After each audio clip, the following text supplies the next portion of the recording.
आशा है आप सभी अच्छी और स्वस्थ होंगे। चलिए आज हम पढ़ते हैं पाठ 13 क्रिया। करते हैं इस पाठ की शुरुआत। माता जी स्वेटर बुन रही हैं, है ना। वो है बच्चे खेल रहे हैं, उसके बाद है पिताजी अखबार पढ़ रहे हैं। ठीक, माता जी स्वेटर बुन रही हैं, पिताजी अखबार पढ़ रहे हैं, बच्चे खेल रहे हैं। बच्चों, ऊपर दिए गए चित्र में माता जी स्वेटर बुन रही हैं, पिताजी अखबार पढ़ रहे हैं और बच्चे खेल रहे हैं। इन वाक्यों से किसी न किसी कार्य के होने की सूचना मिल रही है, इन्हें क्रिया कहते हैं। ठीक है, चलिए जानते हैं इसे परिभाषा के माध्यम से। जिन शब्दों से किसी कार्य का करना अथवा होना व्यक्त हो उन्हें क्रिया कहते हैं।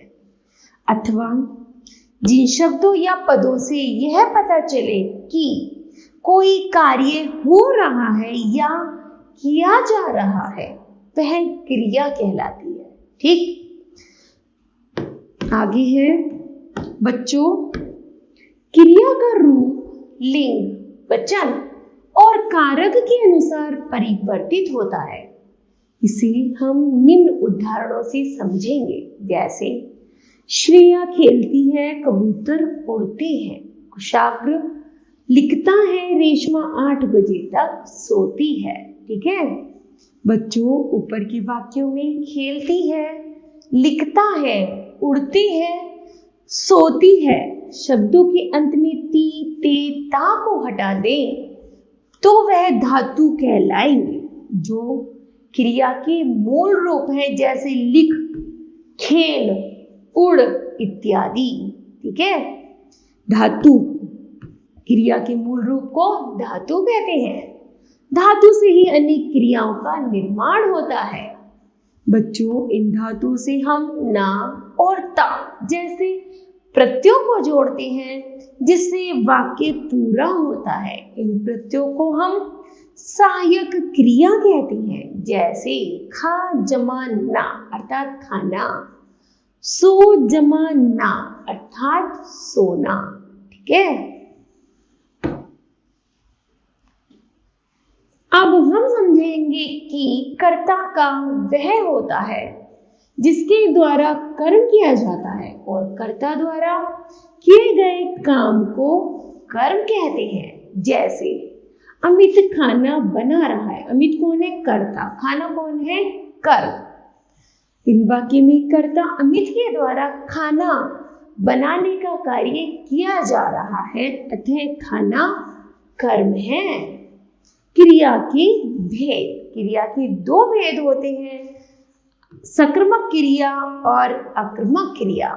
ठीक है, पहला है सक्रियक क्रिया, जिस क्रिया का फल कर्ता पर न पड़कर कर्म पर पड़े उसे सक्रियक क्रिया कहते हैं। जैसे श्रेया पुस्तक लिख रही है, तो श्रेया क्या कर रही है? पुस्तक लिखने का काम कर रही है, तो लिखना क्या हो गया? सक्रियक क्रिया। उसी तरह आगे है मयंक साइकिल चला रहा है, बिल्ली दूध पी रही है। तो अर्थात बच्चों, ऊपर दिए गए वाक्यों को ध्यान से पढ़िए। इन वाक्यों में लिख रही है, चल रहा है या पी रही है आदि शब्द आए हैं। इन्हीं क्रियाओं का फल क्रमशः पुस्तक, साइकिल और दूध पर पड़ रहा है।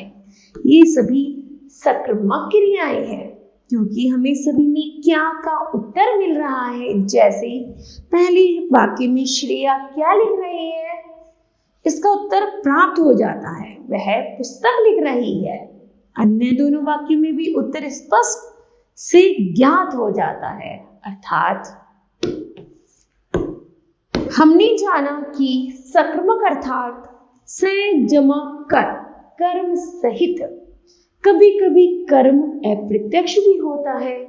उदाहरण के तौर पर मयंक गाता है, वह पढ़ता है, वह गीत अथवा पुस्तक जैसे कर्म अप्रत्यक्ष है। इसमें गाता है, तुम्हें क्या गाता है यह स्पष्ट नहीं है, कि वह क्या गाता है, परंतु कुछ न कुछ अवश्य गा रहा है, यह स्पष्ट है। इसलिए यह भी सक्रियक क्रिया होती है। ठीक है, आगे है सक्रियक क्रिया के भेद। सक्रियक क्रिया के दो भेद होते हैं, एक कर्मक क्रिया और द्विकर्मक क्रिया। पहले है एक कर्मक क्रिया। एक कर्मक है जिस क्रिया के साथ केवल एक ही कर्म हो, उसे एक कर्मक क्रिया कहते हैं। जैसे राम सेब खाता है, दूसरा निहाल चाय पीता है। ठीक है, उपयुक्त वाक्य में सेब खाना और चाय पीता एक ही कार्य का उल्लेख किया गया है, अतः ये एक कर्मक क्रिया है। अर्थात जैसे हमने बताया राम सेब खाता है, तो राम केवल एक क्रिया कर रहा है सेब खाने की, है ना। तो यहाँ पर हुई एक कर्मक क्रिया। आगे है द्विकर्मक क्रिया, जिस क्रिया के साथ दो कर्म हो, अर्थात जिस क्रिया का प्रभाव दो कर्मों पर पड़ता हो, उसे द्विकर्मक क्रिया कहते हैं। जैसे रानी कर्मावती ने हुमायूं को राखी भेजे थे, तो दूसरा राम ने पौधों में पानी डाला। उपयुक्त वाक्यों में रानी कर्मवती कर्ता द्वारा भेजने की क्रिया का प्रभाव हुमायूं और राखी दोनों पर पड़ रहा है। हुमायूं को भेजी क्या? राखी। तो यहाँ पर क्या हुई? दो क्रिया। दूसरे वाक्य में रामू कर्ता द्वारा डालने की क्रिया का प्रभाव पौधों और पानी, क्या दे रहा है? पानी दे रहा है। किसको? पौधों को, अर्थात दो ही कर्म को ही पौधों और पानी दोनों पर पड़ रहा है, अतः वे द्विकर्मक क्रिया है। ठीक है, आगे है अकर्मक क्रिया, जिस क्रिया का फल कर्म पर ना पड़कर कर्ता पर ही पड़ता है, उसे अकर्मक क्रिया कहते हैं। जैसे पक्षी उड़ रहे हैं, अंशु रोता है, बच्चे खेल रहे हैं। अर्थात बच्चों उपयुक्त वाक्य में उड़ रहे हैं, खेल रहे हैं या रोता है, इन वाक्यों का फल सीधा कर्ता पर पड़ रहा है। यहाँ क्रिया का कोई कर्म नहीं है, इन्हें हम अकर्मक क्रिया कहते हैं। अकर्मक क्रिया अर्थात आ जमा कर्म, कर्म के बिना। यहाँ क्रिया के साथ क्या, किसको आदि प्रश्नों का उत्तर नहीं मिलता है। कुछ अन्य उदाहरण जैसे श्वेता ने पत्र लिखा है, फिर है काव्या हंस रही है, सैनिक दौड़ रहे हैं। ठीक है, चलिए जब पढ़ते हैं इसके महत्वपूर्ण तथ्य को। जिस शब्द से किसी कार्य की होने या करने का बोध होता है, उसे क्रिया कहते हैं। क्रिया का मूल रूप धातु कहलाता है। कर्म के आधार पर क्रिया के दो भेद होते हैं, सक्रियक क्रिया तथा अकर्मक क्रिया।